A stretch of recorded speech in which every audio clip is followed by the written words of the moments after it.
Salam, selamat pagi Bapak Ibu, saudara-saudara yang kasihi Tuhan Yesus. Kita bertemu kembali dalam sarapan rohani Gereja Kristen Protestan di Bali, Jemaat Galaning yang Abean Base. Sebelum kita melakukan segala aktivitas pada hari ini, kita bekali diri kita dengan firman Tuhan. Sebelum kita mempelajari firman Tuhan, kita berdoa. Bapa kami yang di sorga, di dalam nama Tuhan Yesus Juru Selamat kami, pada hari ini kami bersyukur berterima kasih atas perlindungan-Mu pada malam yang telah kami lewati. Hari ini Tuhan, kami mohon perlindungan daripada-Mu. Bungkus kami dengan darah kasih-Mu, sehingga kami dapat melakukan segala tugas yang Kau berikan kepada kami hari ini. Kami akan membaca firman-Mu. Mohon Tuhan Roh Kudus terangi hati pikiran kami, sehingga kami mengerti akan firman. Di dalam nama Tuhan Yesus kami berdoa. Amin.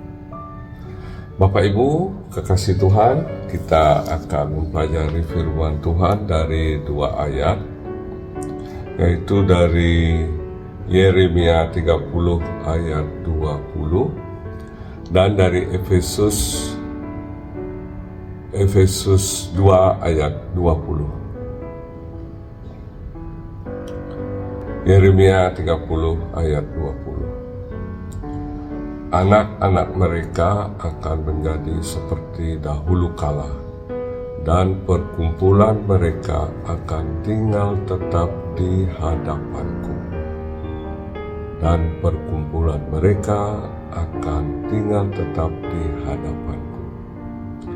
Efesus 2 ayat 20. Kamu dibangun di atas dasar para rasul dan para nabi, dan Kristus Yesus sebagai batu penjuru. Kristus Yesus sebagai batu penjuru. Bapak Ibu, saudaraku, kekasih Tuhan, ketika kita berbicara tentang umat Tuhan, perkumpulan, gereja, sering kita langsung berpikir tentang gedung, organisasi, atau kegiatan ibadah. Namun Alkitab mengajarkan bahwa gereja adalah umat Tuhan yang hidup, dibangun untuk memuliakan Dia. Umat Tuhan yang hidup, dibangun untuk memuliakan Dia. Bapak Ibu yang dikasihi Tuhan, dalam Yeremia 30 ayat 20 tadi, kita melihat janji Tuhan untuk mengawal perkumpulan yang memuliakan Dia, yang hidup di dalam Dia, di dalam circle Allah. Pada zaman Yeremia terjadi kehancuran moral dan rohani kehidupan umat Tuhan. Israel, Yehuda adalah gambaran persekutuan di dalam Tuhan. Tapi saat itu kehancuran moral dan rohani terjadi. Umat Tuhan, baik itu pemimpin maupun rakyat biasa, mengalami hal tersebut, sehingga bangsa Israel, suku-suku yang ada di dalamnya terpecah dan dibuang, dan kehilangan identitas. Dan itu terjadi sampai tahun 1948. Berapa abad itu Bapak Ibu yang kasih Tuhan? Berapa abad? Namun Tuhan berfirman dalam Yeremia 30 ayat 20, anak-anak mereka akan menjadi seperti dahulu kala, dan perkumpulan mereka akan tinggal tetap di hadapanku. Perkumpulan mereka akan tetap tinggal di hadapanku. Siapakah perkumpulan itu? Ini menjadi pertanyaan kita. Apakah kita dalam circle kerajaan Allah atau kita di luar circle itu? Bapak Ibu yang dikasihi Tuhan, saudara-saudaraku, apabila kita melihat sejarah suatu bangsa, begitu dia menerima Allah, Tuhan Yesus sebagai juru selamatnya, bangsa itu akan sangat terberkati sampai anak cucunya. Dan begitu mereka menikmati berkat Tuhan, saat itulah terjadi egoisme, bahwa apa yang dicapainya itu adalah hasil usahanya sendiri. Dan kita melihat kerajaan Romawi begitu menerima Tuhan, besar kekuasaannya, dan begitu egoisme, sekularisme, Tuhan ditinggalkan, terpecah menjadi dua, Romawi Barat, Romawi Timur. Dan begitu terpecah lagi, mereka dikuasai oleh kerajaan lain yang bukan pengikut Kristus. Dan itu sampai abad 14-an. Dan begitu mereka sadar di Eropa, barulah mereka pulih kembali. Dan dalam perkembangannya, Bapak Ibu tahu sejarah, bentuklah bangsa Amerika. Bangsa Amerika adalah salah satu pelarian dari orang-orang Puritan yang ingin murni di dalam kerajaan firman Tuhan. Dan kita bisa amati sampai sekarang bagaimana kebesaran bangsa Amerika. Dan mohon maaf, bukan kita orang baik, orang suci, orang saleh. Begitu akan terjadi kesombongan terhadap satu bangsa, hati-hati.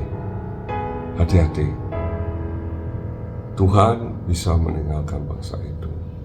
Dan kita juga dapat melihat perkembangan bangsa Korea.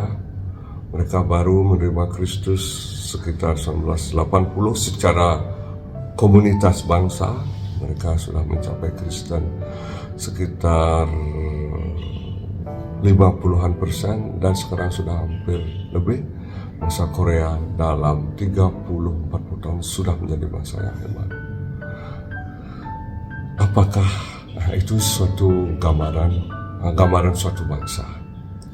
Dan kita pun, Bapak Ibu kasih Tuhan, apabila kita menerima Tuhan, berkat Tuhan akan terjadi baik terhadap pribadi kita, keluarga kita, maupun persekutuan kita. Pertanyaannya, apakah kita akan tetap di dalam persekutuan dengan Allah? Secara pribadi, apakah kita tetap dalam persekutuan dengan Allah? Apakah kita menyombongkan diri apa yang telah kita capai saat ini?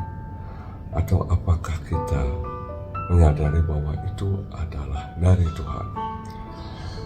Bapak Ibu yang kasih Tuhan, saudaraku, Rasul Paulus dalam Efesus 2 ayat 20, kamu dibangun di atas dasar para rasul, para nabi, dengan Kristus Yesus sebagai batu penyuluh.